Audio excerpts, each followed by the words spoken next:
बिस्मिल्लाहिर्रहमानिर्रहीम। Welcome to balance bite series of cost accounting.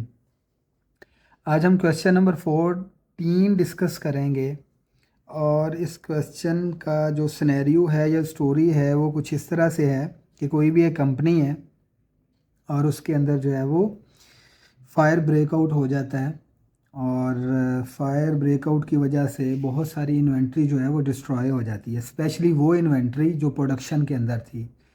और आपको पता है कि जो इन्वेंट्री प्रोडक्शन के अंदर हो उसको हम कहते हैं वर्क इन प्रोसेस।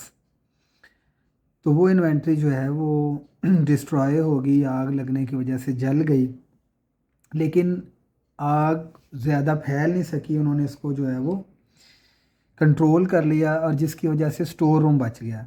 तो स्टोर रूम बचने की वजह से बहुत सारा जो डाटा है वो हमें अवेलेबल है, वो डाटा हमें वहाँ से मिला है और उस डाटा की बेस के ऊपर हमने जो है वो कैलकुलेट करना है वर्क इन प्रोसेस की closing inventory loss by fire. तो इसमें सबसे पहले तो हम ये देखेंगे कि किस डेट पे फायर ब्रेकआउट हुआ, यानी किस डेट पे आग लगी, ताकि उसके बाद हमें आइडिया हो कि उससे पहले वाली जो इन्फॉर्मेशन होगी वो हमारे लिए कौन सी इन्फॉर्मेशन होगी, यानी ओपनिंग होगी या क्लोजिंग होगी। तो सबसे पहले हम क्वेश्चन रीड करते हैं और फिर रीडिंग के दौरान हमें ये बात समझ आ जाएगी।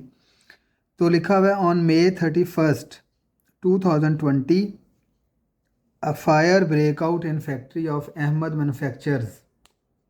Consequently, the factory and work in process inventory are destroyed, but the storeroom is successfully saved by the fire brigade. तो इस पूरी जो दो लाइनें उसमें यही बताया हुआ है कि फायर ब्रेकआउट की वजह से जो है वो आपकी मैन्युफैक्चरिंग के अंदर जितनी भी वर्क इन प्रोसेस इन्वेंट्री थी वो सारी की सारी जल गई और फायर ब्रिगेड की वजह से आपका स्टोर रूम सेव हो गया। After the fire inventory in store room are determine by the physical count. तो आग लगने के बाद जो इन्वेंट्रीज स्टोर रूम में थी वो हमने इस तरह से कैलकुलेट की कि उनको फिजिकली स्टोर रूम में जाके काउंट किया। The inventories are as follow. Raw material inventory है, फैक्ट्री सप्लाईज हैं, फिनिश गुड्स हैं। तो आग लगने के बाद की जो इन्वेंट्रीज होंगी ये हमारे पास जितनी इन्वेंट्रीज होंगी ये क्लोजिंग इन्वेंट्रीज होंगी, यानी ये रॉ मटेरियल की क्लोजिंग इन्वेंट्री है, ये फैक्ट्री सप्लाईज की क्लोजिंग इन्वेंट्री है और ये फिनिश गुड्स की क्लोजिंग इन्वेंट्रीज है।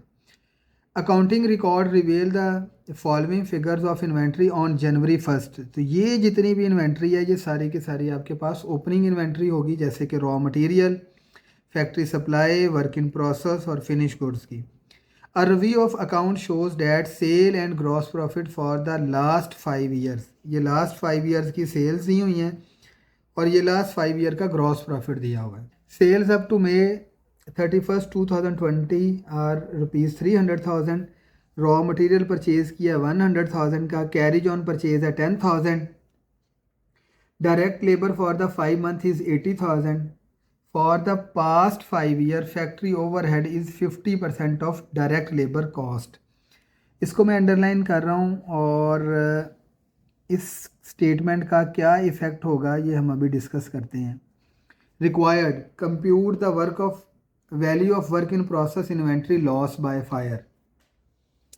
तो अब सबसे पहले हम फॉर्मेट बनाएंगे और फॉर्मेट में वैल्यूज़ पुट करेंगे और फिर उसके बाद देखते हैं कि हमें कहाँ कहाँ से क्या क्या इन्फॉर्मेशन और क्या क्या कैलकुलेशन करनी पड़ेगी। Ahmed manufacturer cost of goods manufactured and sold statement for the year ending May 31, 2020। तो रॉ मटेरियल की जो ओपनिंग इन्वेंट्री हमें गिवन है वो है 30,000।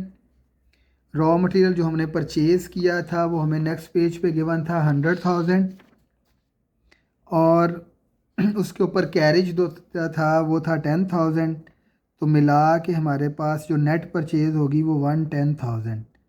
अब नेट परचेज़ में जब आपने ओपनिंग इन्वेंट्री ऐड की तो मटेरियल अवेलेबल फॉर यूज़ आ गया आपके पास 140,000 का और लेस कर देंगे एंडिंग इन्वेंट्री जो कि फायर ब्रेकआउट के बाद आपने फ़िज़िकली काउंट की थी, उसको हम क्लोजिंग इन्वेंट्री कहते हैं रॉ मटेरियल की, और वो क्लोजिंग इन्वेंट्री थी हमारे पास 60,000। तो क्लोजिंग इन्वेंट्री हम लेस करेंगे तो जो हमारे पास आंसर आ जाएगा मटेरियल कंज्यूम या मटेरियल यूज डेट इज़ 80,000। उसके बाद जी डायरेक्ट लेबर कॉस्ट। तो लेबर कॉस्ट हमें क्वेश्चन में हम देखते हैं कि गिवन है या नहीं है।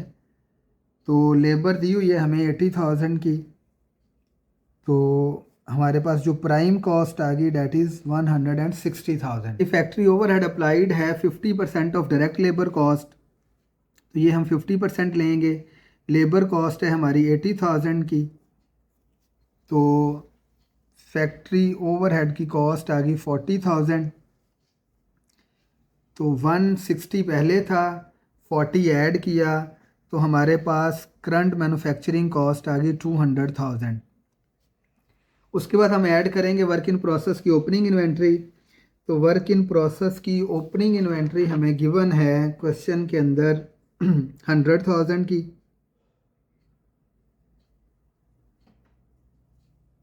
तो cost of goods to be manufactured आ गया 300,000।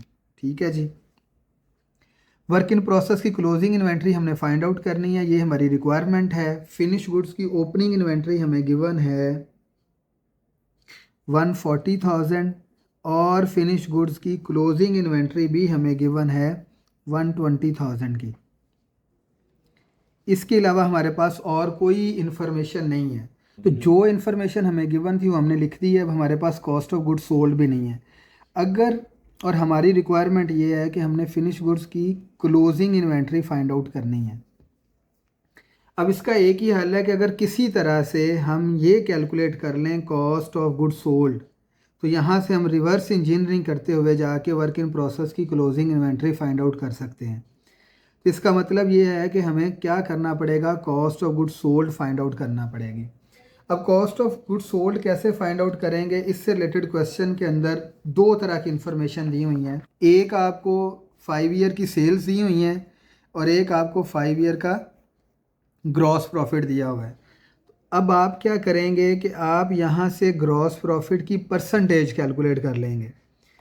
तो वो ही परसेंटेज जाके हम यहाँ पे यूज़ करेंगे। अब आपके जहन में क्वेश्चन आ रहा होगा कि यहाँ पे सेल कुछ और है, ग्रॉस प्रॉफिट कुछ और है, यहाँ पे सेल कुछ और है, ग्रॉस प्रॉफिट कुछ और है, तो ये परसेंटेज सेम कैसे हो सकती है। इसके लिए क्वेश्चन में उन्होंने खुद ही एक बात कह दी है, वो ये जो मैंने आपको अंडरलाइन करवाई थी कि for the past 5 year factory overhead is 50% of direct labour cost.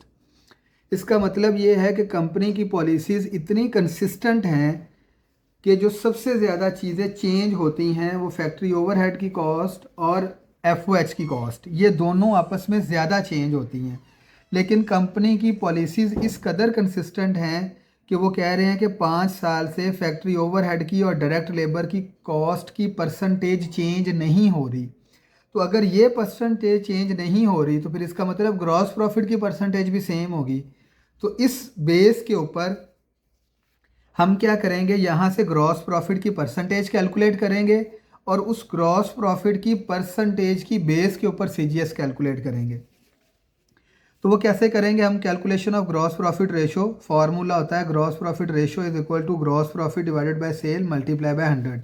Gross profit हमें दिया हुआ है क्वेश्चन के अंदर 980,000, सेल दी हुई है 40,000 की, इसको मल्टीप्लाई बाय 100 करेंगे तो हमारे पास जो है वो ग्रॉस प्रॉफिट की रेशो आ जाएगी। तो ये आ गया 33.333%। अब क्योंकि पिछले 5 साल से FOH की और डायरेक्ट लेबर की परसेंटेज चेंज नहीं हुई, तो इसका मतलब ये है कि ग्रॉस प्रॉफिट की परसेंटेज भी सेम होगी। अब इस ग्रॉस प्रॉफिट की परसेंटेज को यूज़ करते हुए हम CGS कैलकुलेट करेंगे। सेल क्वेश्चन के अंदर गिवन थी हमें, उसने बताई हुई थी 300,000 की। CGS हमने फाइंड आउट करना है, ग्रॉस प्रॉफिट है 33% ऑफ सेल। ग्रॉस प्रॉफिट हमेशा जो है वो सेल पे कैलकुलेट होता है, तो इसलिए हम क्या करेंगे कि इस वैल्यू को, तो हम सेल की इस वैल्यू को इससे मल्टीप्लाई करेंगे तो जो हमारे पास आंसर आएगा वो 100,000 आंसर आएगा। 300,000 की सेल हैं, तो कॉस्ट ऑफ गुड सोल्ड कैसे कैलकुलेट होगा, 300,000 माइनस 100,000, ये इधर प्लस है इधर आके माइनस हो जाएगा, तो ये आ जाएगा कॉस्ट ऑफ गुड सोल्ड। इसका मतलब कॉस्ट ऑफ गुड सोल्ड मेरे पास आ गई 200,000 की। ये जाके हम यहाँ पे लिखेंगे working two, cost of good sold आ गई 200,000 की। रिवर्स इंजीनियरिंग करते हुए जो चीज़ माइनस हो रही होती है वो रिवर्स करते हुए ऐड हो जाती है। तो ये 120,000 रिवर्स इंजीनियरिंग में जब 200,000 में 120,000 ऐड करेंगे तो ये बन जाएगा 320,000। और ये जो ओपनिंग इन्वेंट्री हमने ऐड की है ये रिवर्स इंजीनियरिंग में जाते हुए लेस हो जाएगी। ये रिवर्स करेंगे तो कॉस्ट ऑफ गुड्स मैन्युफैक्चर्ड आ जाएगा 180,000। अब इन दोनों के दरमियान जो डिफरेंस होगा वही हमारे पास क्लोजिंग इन्वेंट्री होगी और वही हमारे क्वेश्चन की रिक्वायरमेंट भी है। तो वो आ जाएगी 120,000 और वही हमारे क्वेश्चन की रिक्वायरमेंट है। तो 180,000 और 300,000 का डिफरेंस लिया तो 120,000 आपकी work in process inventory loss by fire, यही आपका आंसर था, फाइंड आउट करना था। थोड़ा सा टेक्निकल क्वेश्चन है, किसी किस्म की कोई बात समझ ना आए तो आप पूछ लीजिएगा। Thank you so much.